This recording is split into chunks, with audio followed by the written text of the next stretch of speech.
우리 성도들은 일생을 그리스도와 함께 동행하고 그리스도와 함께 날마다 살아가는 겁니다. 비록 우리가 지금은 예수님을 눈으로 보지 못하지만 우리는 성경의 말씀 그대로 예수님을 직접 볼 것입니다. 예수님을 직접 보고 그분을 우리가 지금 보는 것 같이, 우리가 지금 서로를 이렇게 보고 있죠? 보는 것 같이 예수님을 봐요. 여러분, 그것이 기대가 됩니까? 꼭 기대하셔야 됩니다. 반드시 우리는 예수님을 봅니다. 그분을 만납니다. 그분 앞에 설 것입니다. 그분이 우리를 보시고 또 우리의 손을 잡으시고 또 우리의 눈에서 눈물을 씻기시고 우리를 그분의 품에서 분명히 안아주실 것입니다. 자, 우리는 그때까지, 그날이 오기까지 우리가 해야 될 게 있습니다. 뭐냐면 우리는 항상 예수님의 그 마음, 오늘 여기 보니까 너희 안에 이 마음, 곧 그리스도 예수님의 마음을 품어라 그랬습니다.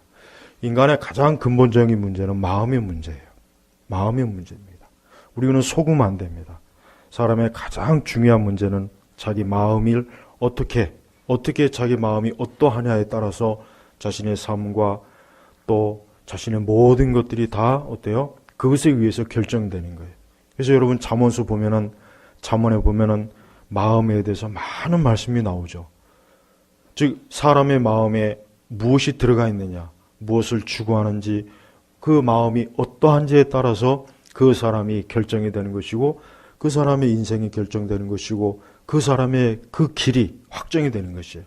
그래서 잠언서에는 우리 성도들, 하나님의 자녀들의 마음이 어때요? 언제나 주님을 가까이 하고 말씀을 가까이 하고 계명을 가까이 하고 그분과 친밀하고 악을 멀리하고 악인을 멀리하고 악한 것을 멀리하고 악한 길을 가지 아니하고, 그게 다 어디서부터 시작되는 겁니까? 우리 마음에서부터 시작되는. 그래서 유대인들은 인간의 마음을 어디에 있다고 생각합니까? 유대인들은 심장이래요. 심장. 유대인들이 이 심장이 마음이라고 여겨져요. 그래서 유대인들은 항상 자기 자신의 사람의 중심은 이 심장, 이 마음, 여기에 있다고 여겨져요. 사실 그게 맞아요. 그게 맞습니다. 그래서 우리는 우리의 마음이 항상 늘 우리 마음이 성경의 말씀 그대로 자기의 마음을 잘 다스려야 됩니다. 그 어떤 용사도 자기의 마음을 다스리는 자보다는 못해요. 자기의 마음을 잘 다스린 자는 성을 빼앗는 용사보다 더 낫다고 할 만큼 인간은 자기의 마음 다스리는 게 굉장히 어려워요. 너무 어렵죠. 요즘 우리나라 K-팝 스타들이 그냥 망신을 당하죠. 마약에 또 그런 잘못된 성적인 그런 타락. 왜 그렇게 했습니까? 그들의 마음이 어디로 갔기 때문에 그래요. 그들의 마음이 그쪽으로 가서 그런 거예요. 그들의 마음이 그들의 마음에서 그런 것에 대한 갈망과 거기에 대한 그들의 욕구가 없다면 그거 하지 않죠. 그쪽으로 손을 뻗지 않죠. 그쪽으로 그들의 발이 가지 않을 거예요. 그러나 그들의 마음이 거기로 간 거예요. 거기로 가니까 그와 같은 죄악으로 자기 자신의 인생을 벌써 젊을 때부터 완전히 파탄냈어요. 다른 모든 사람들도 마찬가지예요. 이 세상 모든 사람들도 결국은 그 마음이 어떠하냐에 따라서 그 사람이 결정되는 것입니다. 그래서 우리는 이 성경 말씀대로 빌립보서에 나온 대로 너희 안에, 이 너희는 누굽니까? 우리 그리스도인이에요. 우리 성도입니다. 불신앙자가 아닙니다. 너희 안에 이 마음 어떤 마음입니까? 곧 그리스도 예수님의 마음을 품으라 그랬어요. 이게 예수님과 동행하는 것이에요. 그래서 우리는 예수님과 동행하는 것이 무엇인지를 잘 알아야 됩니다. 예수님의 마음을 품고 있는 게 예수님과 동행하는 거예요. 우리는 그리스도와 동행하는 것이 추상적이죠. 어떻게 예수님과 동행하지? 어떻게 하나님과 동행하지? 주님이 보이지도 않고 잡히지도 않는데 어떻게 동행하라는 거야? 바로 예수님의 마음을 품고 있으면 그게 예수님과 동행하는 거예요. 그래서 우리가 그리스도와 동행한다는 것은 이 말씀 그대로 그리스도 예수님의 마음을 품을 때. 두 사람이 같이 한 자리에 있어도 서로 마음이 틀리면 어때요? 서로 마음이 틀리면은 같이 있어도 소용이 없는 거예요.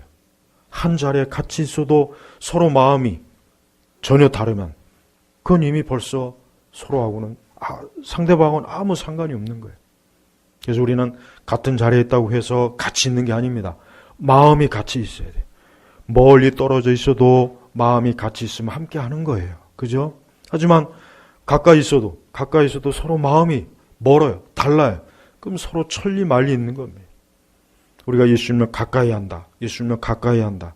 우리는 예배를 드리고 말씀을 읽고 어쩌면 이것이 예수님을 가까이 한다고 생각했지만 그보다 더 근본적인 건 뭡니까? 그리스도 예수님의 마음을 품는 거. 이거예요.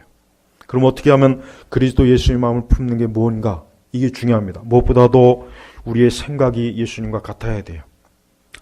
이게 제일 중요합니다. 인간의 생각은 마음을 결정시키는 겁니다. 그래서 우리는 우리의 마음이 어디로 향하느냐? 우리의 생각을 따라가게 되어 있습니다. 그래서 우리의 생각이 중요하게 여기는 것, 내 생각이 가장 관심 갖는 것, 내 생각이 자꾸 어느 쪽으로 흐르는지 내 마음이 그쪽으로 가고 있는 거예요. 우리의 생각이 만약에 죄악을 가고 하나님 기뻐하지 않는 곳으로 자꾸 생각이 가면 벌써 내 마음이 거기로 가 있는 겁니다. 거기로 가 있는 거예요. 그래서 우리 그리스도인들이 사실 오늘 현대 복음주의 그리스도인들이 가장 결정적인 큰 문제는 뭐냐면 이 생각이 굉장히 잘못됐어요. 생각이 잘못됐습니다. 생각 자체가 너무 그릇돼요. 말씀하고는 상관이 없습니다. 계명도 전혀 생각 속에 품지 않습니다. 그래서 우리는 내 생각이 어떠하냐에 따라서 내 마음이 거기로 가는 거예요. 그래서 우리의 생각이 하나님 말씀에 일치된 생각이면 나는 지금 주님과 동행하고 있다고 보면 돼요. 주님이 나와 함께 하는 거예요. 우리는 그냥 보기 좋게 주님이 나와 함께 하셔. 아닙니다. 진짜 주님이 함께 하시는 줄 먼저 확인해요. 어떻게 확인해야 됩니까? 내 생각이 어떠하냐에 따라서 진짜 주님이 나와 함께 하는지 함께 하지 않는지 알 수 있어요. 그 확인할 수 있어요. 내 생각이 항상 여러분 시편 119편의 말씀 보십시오. 하나님의 율례, 하나님의 율법, 하나님의 말씀. 아주 시편 119편 176절의 그 긴 말씀이 계속해서 반복되는 겁니다. 말씀, 율례, 율법 계속 반복돼요. 뭘 얘기합니까? 우리의 생각이 항상 말씀에 딱 가 있어야 되는 거예요. 말씀에 가 있어야 됩니다. 말씀에 가 있지 않으면은 주님과 함께 하는 게 아니에요. 몸은 혹 여기 와 있어도 우리의 생각이 말씀하고는 전혀 그렇다면은 나는 지금 예배 자리에 있지 않는 겁니다. 나는 지금 주님 앞에 있지 않는 것이고 주님과 함께 하는 것이 아니에요. 그래서 우리의 생각이 언제나 주님과 함께 해야 돼요. 그래서 우리 생각 자체가 어때요? 인간의 생각은 자유분방합니다. 인간의 생각이라고 하는 것은 굉장히 통제하기 어려워요. 잘 아실 거예요. 아마 굳이 더 깊이 얘기 안 해도 할 거예요. 인간의 생각은 통제하기가 너무 어렵습니다. 잠깐만 정신줄 놓으면은 금세 어느새 딴 생각하고 엉뚱한 생각하고 잘못된 생각하고 그릇된 생각하고 우리의 생각이 얼마나 이게 통제하기 어렵죠. 그 통제하기는 어려운 생각을 뭐로 통제해야 될까요? 말씀은 하나님의 말씀을 계속 집어넣는 거예요. 말씀을 계속 집어넣어서 우리 생각이 언제나 하나님의 말씀으로 잘 통제가 되도록 해야 되는 거예요. 그래서 왜 시편 1편에 보면은 복 있는 사람은 주야로 하나님의 말씀을 묵상한다고 했죠. 복 있는 사람이 제일 첫 번째가 뭐냐? 그 생각이 항상 말씀을 담는 거예요. 말씀을 계속 담는 거예요. 말씀을 담는 거예요. 하루 24시간 말씀 계속 성경이 우리 속에 우리 생각 속을 지배하게 되면은 우리 생각 속에서 들어오는 모든 잘못되고 그릇된 것들이 말씀이 다 걸러내는 겁니다. 말씀이 다 우리의 생각에 잘못된 죄악된 부분들을 말씀이 바로 잡아줘요. 그래서 제일 인간의 이 생각 속에 가장 심어내야 될 게 뭐냐면 말씀이에요, 말씀. 그래서 여러분 교육의 기본은 우리가 이제 고대 그리스 교육이든 동양의 교육이든 다 있지만은 기독교 교육이 가장 우월한 이유가 뭔지 아냐? 그 이유가 뭡니까? 하나님의 말씀을 집어넣기 때문에 그러는 거예요. 유교의 교육도 보세요. 유교의 교육도 그 이치가 어떻습니까? 공맹의 글을 계속 집어넣죠. 서당에서 그 천자문을 달달 외웁니다. 그 천자문을 띄고 나면 그 다음에 이제 우리가 흔히 알고 있는 그 공자, 맹자의 그 기본적인 글들을 또 계속 읽어요. 그래서 아주 머릿속 자체에 어때요? 뼛속 깊이 육아의 사상이 들어가게 하는 거예요. 네. 원래 책을 읽을 때는 원래 옛날부터 원래 전통적으로 책을 읽을 때는 소리내 읽는 겁니다. 중세시대 어떤 수도사가 이런 기록을 남겼어요. 어떤 기록을 남겼냐면 오늘 내가 너무 끔찍한 일을 봤다. 그걸 기록을 남겼어요. 오늘 내가 엄청나게 무섭고 끔찍한 일을 봤다. 그 뭘 봤냐 하니까 자기 조카가 책을 읽는데 소리내지 않고 있는 걸 봤다 이거예요. 그 얘기가 뭐예요? 옛날 중세 시대나 우리 동서양을 보면은 책을 읽을 때는 계속 소리내는 거예요. 소리내는 거예요. 이게 기본입니다. 그러니까 수도사는 자기 조카가 조용하게 그 소리를 안 내고 읽으니까 깜짝 놀래가지고 너무 괴기하고 너무 이상한 모습을 광경을 봤다고 그냥 그렇게 기록을 남겨놓을 정도예요. 그럼 왜 소리내서 읽으면 왜 독서가 왜 소리를 내어서 읽어야 되느냐? 소리내어서 읽을 때 머릿속으로 들어갑니다. 가장 정확하게 가장 많이 들어갈 수 있어요. 그래서 성경도 사실은 소리내어 읽는 게 좋습니다. 성경도 우리가 알고 있는 다윗의 시편이라든가 우리가 알고 있는 구약의 유대인들, 서기관들이나 바리새인들 다 율법을 어떻게 읽었냐면 소리내어 읽습니다. 다 소리내어. 예. 우리 옛날에 서당에서도 그랬죠. 예. 제 기억에는 학교 다닐 국민학교 때, 그러니까 요즘 말로 하면 초등학교 때도 책을 소리내어 읽기 했어요. 책을 소리내어서 읽기 했어요. 학교 처음 그 글을 배우게 할 때 소리를 내어서 읽기 했단 말이에요. 국어책을. 요즘 그거 하는지 모르겠네요. 왜 소리를 내어서 읽게 하느냐? 그게 사람의 생각 속에 가장 정확하게 집어넣기 때문에. 그러니까 우리도 여러분 하나님의 말씀을 우리 생각 속에 깊이 집어넣어서 내 생각이 하나님의 생각이 되고 하나님의 생각이 내 생각이 될 정도로 하나님의 생각과 내 생각이 굳이 구분하지 않을 정도가 될 때까지 우리의 생각이 하나님과 같아야 돼요. 주님과 같아야 돼요. 근데 오늘 우리 시대 보세요. 성경하고는 전혀 상관없는 전혀 거리가 먼 생각들을 교회를 다니는 사람들이 하고 있어요. 그래서 제가 왜 자꾸 기독교 세계관을 강조하는 이유가 뭐냐면 기독교식으로 생각하게 하기 위해서 그런 거예요.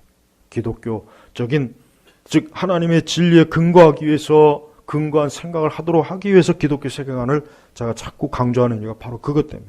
그러니까 주님의 생각, 하나님의 생각, 하나님 인격적인 분이잖아요. 그분은 그렇다면 그분의 생각이 있을 거 아니에요. 뭔가 있어요. 그럼 그분의 생각이 뭡니까? 말씀에 나와 있는 거예요. 근데 우리는 교묘하죠. 이건 하나님의 말씀이지만 내 생각은 달라. 항상 요래. 가만히 보면은 내 생각은 달라요. 내 생각은 달라. 하나님의 말씀을 가르쳐줘도 교리를 가르쳐줘도 내 생각은 다르대요. 그건 주님과 동행하는 게 아니에요. 그건 하나님을 속이는 거예요. 하나님을 조롱하는 거예요. 하나님의 뜻이 명확한데 내 생각과 달라. 아닙니다. 우리의 생각을 하나님 말씀에 복종시켜야 돼요. 그것이 주님과 동행하는 것이고 주님의 마음을 내가 갖는 거예요. 그러니까 제발 이제부터 제일 첫 번째 내 생각이 하나님의 생각이고 하나님의 생각이 내 생각이 돼야 됩니다. 거기서부터 잘 되면은 우리는 신앙이 굳이 어려울 일은 없어요. 하나님의 뜻이 무엇이지? 그거 굳이 궁금할 필요도 없어요. 이미 내가 하나님의 말씀을 알고 있으면 그게 하나님의 생각이거든요. 그럼 내가 그 말씀을 동의하고 그 말씀을 믿으면 그게 내 생각이 되는 거예요.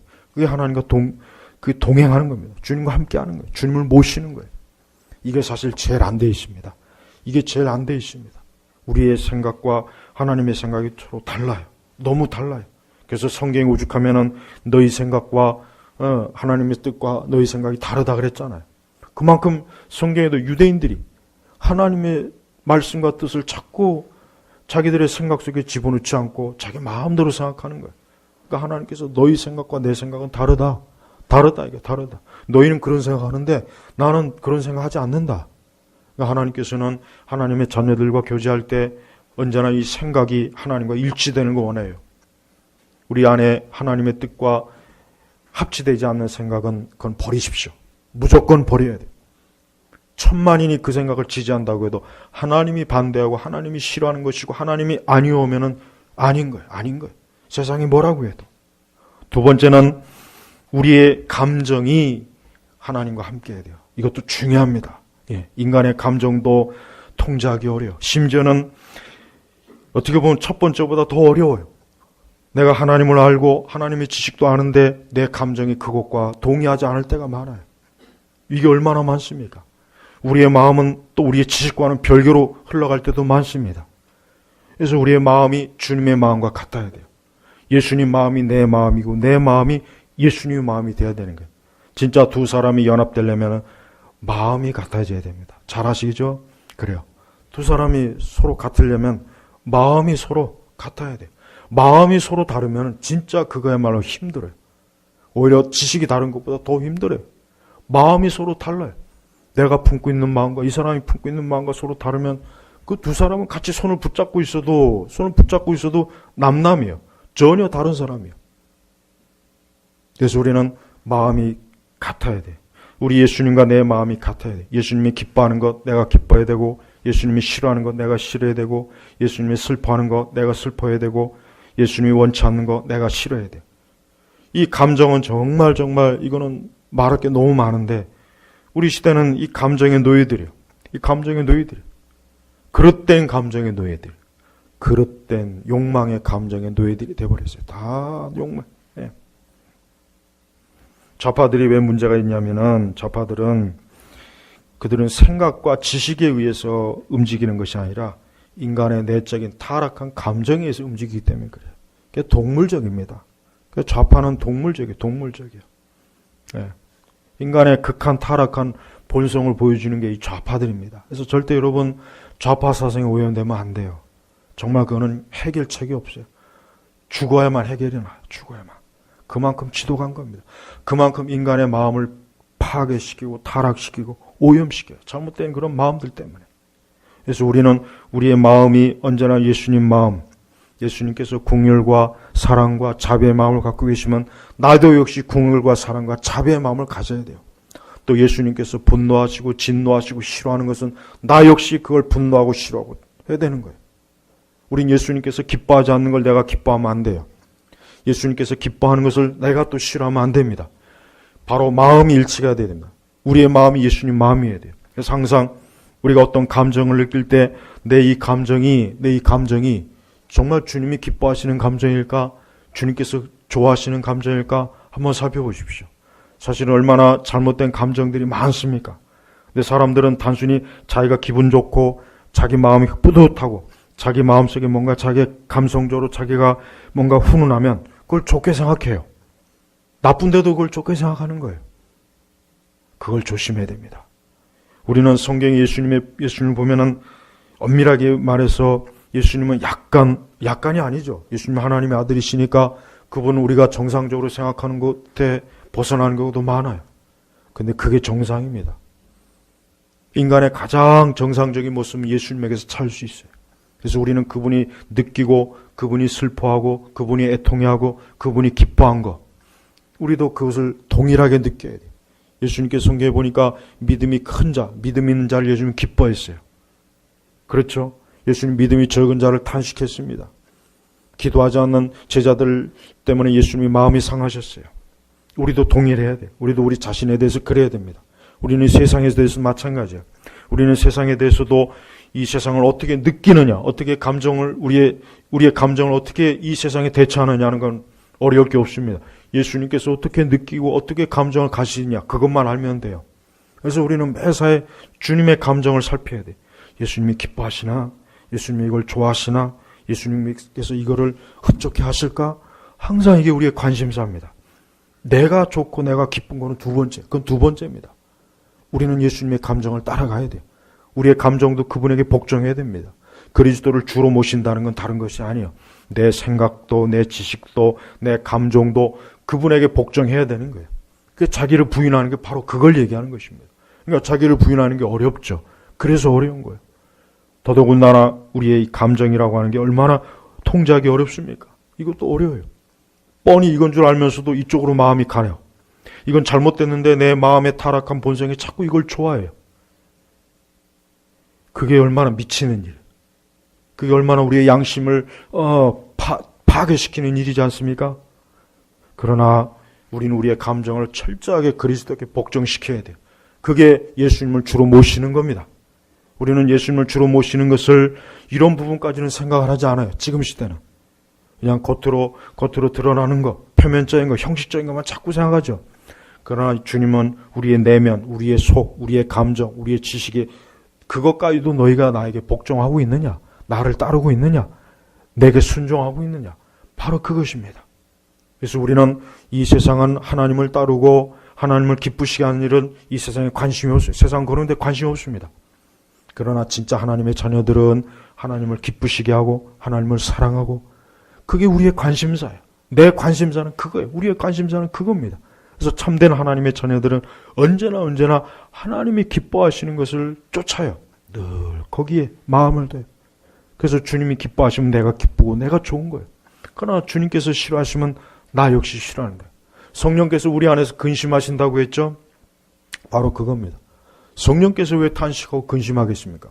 그게 하나님 기뻐하지 않는 거니까. 하나님의 뜻이 아니니까.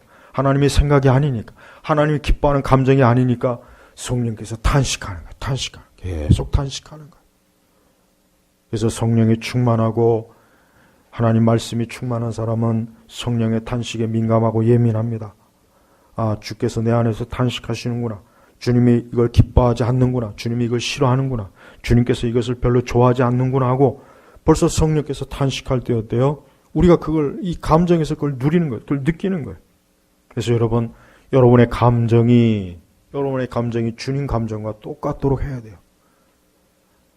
일생토록 내 감정은 주님의 감정과 일치시키겠다. 스스로 하나님 앞에 결심하십시오. 그래서 우리의 감정과 하나님의 주님의 감정하고 분리가 되면 안 됩니다. 그건 이중인격이죠. 네, 이중인격이에요. 이중인격이 뭡니까?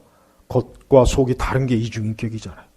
겉으로는 이런데 속마음이 다른 거야. 겉으로는 좋아하는 척, 겉으로는 뭐 굉장히 잘하는 척 하지만 속마음은 전혀 그게 아닌 거. 그 두 마음을 품은 거예요. 두 마음 품은 거예요. 우리 주님께서 우리가 두 마음 품는 거 기뻐하지 않죠. 바로 그거예요. 내 겉으로 드러나는 것과 내 속마음이 동일해야 되는 거예요. 내가 겉으로 하나님을 경외하고 사랑하면 내 속마음도 내 감정도 주님을 경외하고 사랑해야 되는 것입니다. 이게 중요한 것입니다. 또한 세 번째는 우리의 행동입니다. 우리의 행동이 주님과 일치해야 됩니다. 우리의 행동이 주님과 자, 생각, 감정, 그 다음 뭡니까? 행동이에요. 우리가 하는 행동을 아무렇지도 않게 할 때가 있어요. 그러나 뒤돌아보면은 이러한 많은 행동들이 과연 주님이 하실 일일까? 주께서 하셨을 일일까? 주님이라면 이러한 행동을 하셨을까 생각해 봐야 돼요.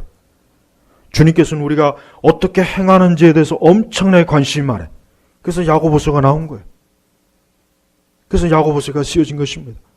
우리 주님은 우리가 행하는 것에 대해서 굉장히 관심이 많아요. 우리가 무엇을 결정하고 어디를 가고 어떤 발걸음을 하고 어떤 것들을 손대고 어떤 것들을 끊고 어떤 것들을 만지고 어떤 것들을 우리의 행동 하나하나가 우리 주님 앞에서 다 드러납니다. 성경을 보십시오. 성경에는 사람이 하는 모든 일을 하나님이 다 보시잖아요. 다 보시잖아요. 구약 성경을 보십시오. 이스라엘 백성들이 잘못하는 거 하나님이 낱낱이 다 보셨다가 선지자들이 그걸 통해서 경고하잖아요. 그렇게 하지 말아라. 솔로몬이 자꾸 이방 여인하고 짝을 맺고 하나님 기뻐하지 않는 우상을 들여놓으니까 꿈에 두 번이나 나타나서 그거 하지 말아라 했지만 솔로몬이 말을 안 들었어요. 그러니까 하나님께서 솔로몬의 아들 때 나라를 쪼개지 않습니까? 보세요. 하나님은 우리가 하는 걸 보세요. 우리가 어떠한 행동을 하는지를 하나님 보시는 거예요. 근데 우리가 이러한 행동이 하나님 기뻐하시는 것이 아닌지를 알아야 됩니다. 그것이 하나님 기뻐하는 거예요. 내 행동이 하나님을 기쁘시게 하지 않으면 우리 주님과 동행하는 게 아닙니다. 내 행동이 하나님의 뜻과는 전혀 거리가 먼데 나는 주님과 동행하고 있어. 아니요. 주님은 난 너와 함께하지 않고 있어. 그럴 거예요. 그래서 우리는 우리의 행동, 우리의 발걸음, 우리가 걸어가는 한 걸음이 주님이 기뻐하시는 걸음인지 아니면 주님이 싫어하는 건지를 잘 알아야 됩니다. 여러분, 우리가 이렇게 우리의 생각, 우리의 감정, 우리의 행동 이런 모든 것들에 대해서 주님과 일치할 때 비로소 그게 주님과 동행하는 것입니다. 우리는 하나님과 동행하는 것을 굉장히 감성적으로만 자꾸 가르치는데 아니에요.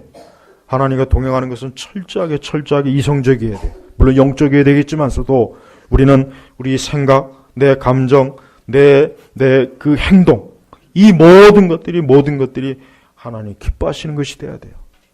내가 이런 행동을 했을 때 하나님께서 기뻐하실까? 주님이 기뻐하실까 생각해 본다면 금방 알 거예요. 주님이 싫어할 거야. 당연히 싫어하죠. 주님이 기뻐하시는 것은 분명히 알아요. 우리의 양심에서 알 겁니다. 대부분 우리가 모를 수가 없어요. 다 알고 있습니다. 근데 우리는 그런 일에 세심하지 않고 그냥 무조건 일단 내가 먼저 일을 저질러 놓고 봐요. 무조건 일을 저질러 놓고 봅니다. 그런 다음에 나중에 후회하고 탄식하고 그런 일이 많죠. 네. 우리는 그러면 안 됩니다. 우리의 모든 행동 속에 항상 주님이 함께할 때 그게 하나님과 동행하는 것입니다. 하나님과 동행한 그 에녹, 저는 그 하나님과 동행한 그 에녹이 어떻게 살았을까? 지금까지 제가 말한 것, 그 생각이나 그 감정이나 그의 마음이나 그의 행동이 매사에 하나님하고 정확하게 일치가 된 거예요. 하나님 마음이 합한 다윗도 마찬가지입니다. 그렇지만 하나님은 분명하게 지적했어요. 다윗 전체가 아니었어요. 그가 몇 가지 이런 하나님 기뻐하지 않는다고 해서 대표적으로 그가 간음한 것이라든가 하나님 그걸 기뻐하지 그거 빼놓고는 다윗이 하나님 앞에 온전했죠. 그 뜻이 뭐예요? 다윗이 하나님과 동행한 거예요. 우리는 다윗의 일생을 보면은 거기에서 예수님의 일생을 봐요. 자, 우리 예수님은 어때요? 자, 우리 계속 말씀을 보면은 그분께서는 본래 하나님의 형상이면서도 하나님과 동등되기를 대심을 취하려 하지 않으시고 도리어 자기를 비워 종의 형체를 취하여 사람들과 되셨으며 사람의 모양으로 나타나셔서 자신을 낮추시고 죽기까지 순종하셨으니 그 십자가에 죽으셨다. 이게 하나님의 뜻이었어요. 하나님의 뜻이 뭐냐?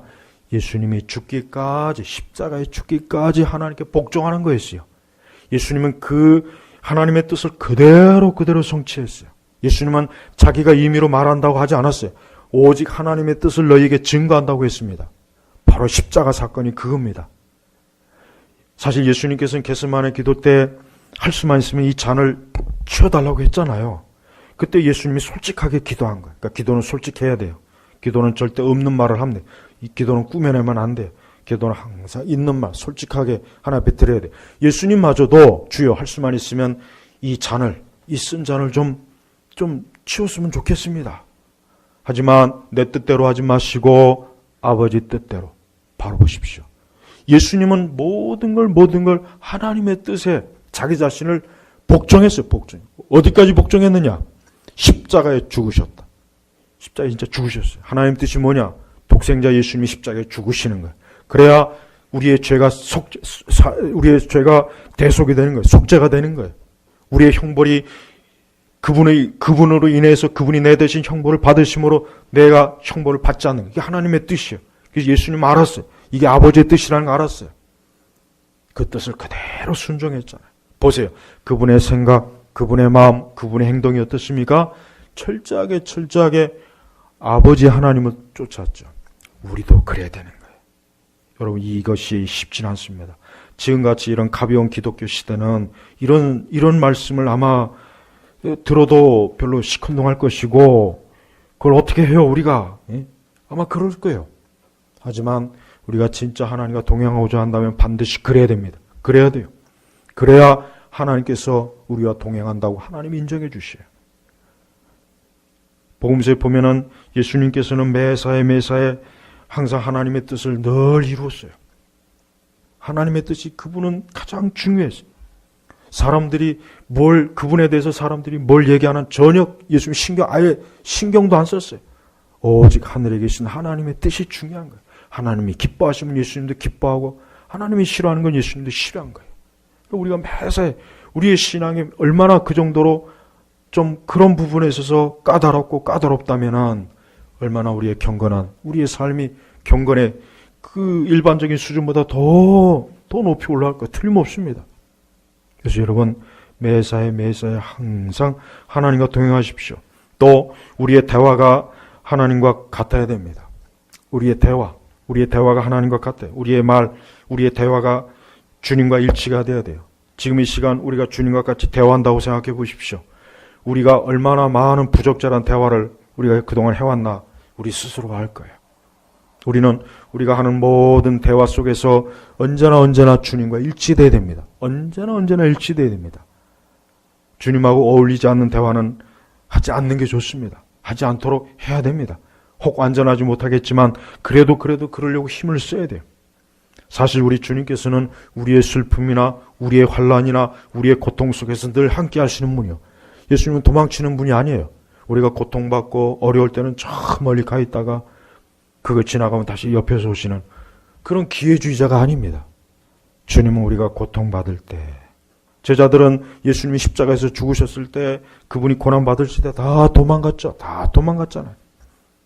하지만 예수님은 제자들에게 도망친 적이 없어요. 늘 함께 했어요. 그래서 바울이 많은 어려움을 겪었지만 항상 바울이 고백이 뭐예요? 주님이 나와 함께 하셨다 그래요. 내가 어떤 환난과 어려움을 빠져도 예수님이 나와 함께 하셨다. 한 번도 바울은 예수님이 도망쳤다, 주님이 나를 떠났다, 이런 말 한 적이 없어요. 진짜 그랬거든요. 우리도 마찬가지입니다. 우리는 매사에 주님의 슬픔과 주께서 걸어가시는 그 십자가의 길과 주님께서 가시는 그 모든 길을 우리로 가야 됩니다. 우리를 피하면 안 됩니다. 우리는 좋은 것만 따먹으려면 안 돼요. 우리는 우리에게 주어지는 그 신앙의 좁은 길도 기꺼이 가야 돼요. 순종의 길도 가야 됩니다. 우리에게 요구하시는 그 모든 것들을 기꺼이 우리가 거부하지 않고 잘 가야 됩니다. 그게 하나님 좋아하는 거예요. 절대 신앙의 좋은 것만 누리려고 하면 안 돼요. 우리 주님을 따른다고 하는 것은, 주님을 믿는다고 하는 것은 정말 어떤 것은 우리가 원치 않는 걸 주님이 요구하실 때가 있어요. 우리가 원치 않고 심지어 내가 전혀 기뻐하지도 않고. 요나를 보십시오. 요나는 그 니느웨가 망하기를 바랬거든요. 니느웨는 이스라엘의 아주 철천지 원수입니다. 그러니까 요나로서는 하나님께서 저 니느웨 가서 회개의 복음을 선포하라니까 요나는 못마땅했어요. 오히려 가서 저기에다 저주를 퍼부어라 그랬으면 요나는 아마 얼씨구나 좋다고 비행기를 타고 갔을 거예요. 근데 요나는 싫었어요. 분명히 하나님께서 나를 통해서 저들을 회개시키고 건지시려고 하는구나. 이거 내가 싫어하는 건데. 저들이 심판받고 벌받는 걸 우리가 그렇게 원하는 건데 어쩜 하나님께서는 그 반대의 명을 주실까. 그래서 요나는 불순종해서 도망쳤습니다. 반대로 갔어요. 반대로. 가라는 곳으로 하고 반대로 갔어요. 요나는 하나님의 생각과 하나님의 마음과 하나님의 뜻을 거부한 거예요. 바로 그게 요나의 죄입니다. 요나의 잘못은 바로 그거였어요. 요나는 비록 자기가 싫더라도 이것이 하나님의 뜻이고 명령이니까 내가 가서 해야지 하고 갔어야 되는 거예요. 가서 회개의 선포를 그대로 했어야 되는 거예요. 근데 그게 싫으니까, 그게 자기 마음에 들지 않으니까, 전혀 자기 감정에, 사실은 요나의 마음은 어때요? 니느웨가 당장 망하는 걸 보고 싶어요. 당장 그냥 소돔과 고모라 같이 불과 유황불이 떨어져 갖고 소돔과 고모라 같이 니느웨가 전체가 다 불타가지고 저들이 이스라엘에게 행한 악한 죄악을 아주 하나님이 심판받기를 학수고대했거든요. 그걸 그렇게 원했는데 어쩌면 하나님께서 이스라엘의 원수들을 살리려고 가서 나보고 가서 복음을 전하라고 하는가. 요나가 얼마나 싫어했습니까? 오죽하면 요나가 도망쳤겠어요. 웬만하면 도망치지 않았을 거예요. 근데 도망쳤어요. 하지만 하나님은 싫어했어요. 맞아요. 우리가 좋고 싫고가 중요한 게 아니에요. 하나님이 좋으냐 하나님이 싫으냐 이게 중요한 겁니다. 이게 진짜 제자의 순종의 어떻게 보면은 척도예요. 척도. 제발 우리가 좋아하는 걸 찾지 마시고 하나님이 좋아하는 걸 찾으세요. 주님이 기뻐하는 걸 찾으시란 말이에요. 그럼 주님께서 우리의 그런 중심을, 진짜 우리의 중심이 그러면은 하나님은 정말 우리의 마음이 흡족한 것을 우리에게 주십니다. 하나님 그런 분이시에요. 하나님 절대 인간을 약을 올리는 분이 아니에요. 절대 하나님은 사람을 골탕 먹이거나 하나님 무슨 과학적 학대성 가진 그런 사이코가 아니에요. 하나님이야말로 얼마나 그 마음이 사랑이 많으시고 온유하시고 자비하시고 사람을 가장 좋게 해주시고 분이 하나님이에요. 근데 사람은 그런 하나님의 마음을 자꾸 오해를 해요. 자꾸 오해. 하나님 나를 어떻게 하면 내 인생에 꼬이는 길로 가게 하실까? 어떻게 하면 하나님께서 내 인생을 내가 한 번이라도 웃는 걸 꼴 보기 싫어해서 어떻게 하면은 꼭 그렇지 않은 길로만 인도하실까? 이게 사람이 자꾸 그런 생각을 해요. 그게 아닌데. 여러분, 어떤 일이 있어도 우리의 모든 것들이 주님과 동행하려면은 그래야 된다는 걸 아셔야 됩니다. 우리 예수 그리스도는 우리의 영혼과 우리의 인격과 우리의 삶과 우리의 도덕과 인격과 모든 일의 근본이 되십니다. 근본. 예수는 모든 거에 되시는 분이에요. 그래서 보십시오. 9절에 보니까 그러므로 하나님께서 그분을 지극히 높여 모든 이름 위에 뛰어난 이름을 주셨으니 이는 하늘에 있는 것이나 땅에 있는 것이나 땅 아래에 있는 것들의 모든 무릎을 예수님의 이름 앞에 꿇게 하시고 모든 입이 예수 그리스도를 주님이시라 고백하게 하여 하나님 아버지께 영광이 되게 하셨다. 자 보십시오. 하나님께서 그 아들 독생자 예수님을 높이셨잖아요. 왜 그렇습니까? 예수님께서 하나님의 모든 뜻을 다 순종하셨기 때문에 그래요. 다 순종하셨기 때문에. 그러니까 하나님께서는 그 아들 예수님을 높이신 거예요. 그래서 하늘에 있는 것, 땅에 있는 것, 땅 아래 있는 모든 무릎을 예수님이로 꿇게 하시고 지금은 비록 모든 이 말씀이 아직 성취되지 않았지만 앞으로 이 말씀이 반드시 성취될 겁니다. 지금 하나님께 무릎을 꿇지 않는 것, 하나님을 거역하는 것, 그리스도를 대적하는 것, 교회를 대적하는 것, 이 모든 것들이 반드시 때가 되면 다 꿇게 하실 거예요. 그래서 모든 입이 예수 그리스도를 주님이시라, 지금 예수님을 주님이시라 고백하지 않는 모든 불신앙자들도 나중에 결국은 예수 그리스도가 주님이시라 다 고백하게 하나님께서 만드시고 하나님께서. 그러면서 결국 그것이 뭡니까? 아버지께 영광이 되게 하셨다. 아버지께 영광이 되게 하셨다. 그래서 여러분 매사에 오늘 5절의 말씀처럼 너희 안에 이 마음 곧 그리스도 예수님의 마음을 품어라. 우리 인간이 어떻게 감히 예수님의 마음을 품을 수가 있겠습니까? 타락한 본성, 악이 가득하고 육신의 정욕이 가득하고 탐욕이 가득하고 우리의 마음은 이 악한 폐수를 쏟아내는 아주 더러운 공장이에요. 이 마음이 어떻게 하면 그리스도 예수의 마음을 가질 수 있겠습니까? 그것은 예수 그리스도를 품을 때, 예수님을 내 마음에 품을 때, 제발 예수님을 마음에 품으십시오. 예수님이 여러분 마음에 품으시면은 여러분 그때부터는 그 예수님께서 여러분의 모든 것들을 주장하시고 여러분의 생각, 여러분의 마음, 여러분의 행동, 여러분의 감정 이 모든 것들을 주님께서 다 어때요? 복되게 하실 거예요. 복되게. 평온케 하실 거란 말이에요. 제발 여러분 그리스도 예수님의 마음을 품으십시오. 오늘 이 말씀을 다시 한번 마음에 깊이 새겨보세요. 나는 예수님의 마음을 품고 있는가? 난 예수님의 마음을 품고 있는가? 우리 시대 그리스도인들의 마음은 예수님보다는 다른 게 많이 들어가 있어요. 다른 게 많이 들어가서 참 우려가 됩니다. 그것이 세상에서 아무리 좋은 거라도 주님이 아니면 그건 나쁜 거예요. 세상에 아무리 좋은 것도 주님이 아니면 나쁜 겁니다. 무조건 나쁜 거예요. 세상에 아무리 좋다고 해도 그것이 예수님이 아니면 나쁜 거예요. 그건 다 XXX야. 우린 받아들이면 안 됩니다. 성경에는 분명히 이 말씀 그대로 그리스도 예수님의 마음을 품어라. 너희 안에 이 마음을 품어라. 마음 품어라. 어떤 마음을 품느냐에 따라서 사람이 결정된다고 아까 제가 서론에 말씀드렸죠. 그래요. 결국은 모든 사람은 그 마음에 무엇을 품느냐에 따라서 그 사람이 결정되는 것입니다. 맞아요. 전 이 말이 맞아요. 사람은 그 마음에 무엇을 품고 있느냐에 따라서 그 사람이 결정되는 것. 이건 너무나 분명한 사실이에요. 그래서 하나님께서 우리에게, 우리 성도들에겐, 그리스도인들에겐 그리스도 예수님을 품어라 이거예요. 예수님을 품으면 된다. 너희가 예수님을 마음에 품고 있으면은 다른 것들이 너희들에게 대해서 어떠한 것도 우리의 인생에 악한 것, 좋지 못한 것, 더러운 것, 추한 것들이 우리를 붙잡고 흔들지 못합니다. 근데 우리의 마음이 다른 것을 품고 있으면은 마음의 독을 품거나 마음의 독사를 품거나 마음의 악을 품거나 마음의 온갖 악한 것들을 우리 마음에 품고 있으면 어떻습니까? 내가 그렇게 돼버리는 것입니다. 내 품에 독사를 안고 있으면 그 독사가 나를 가만두겠어요? 나를 물어뜯지? 그럼 죽는 거예요.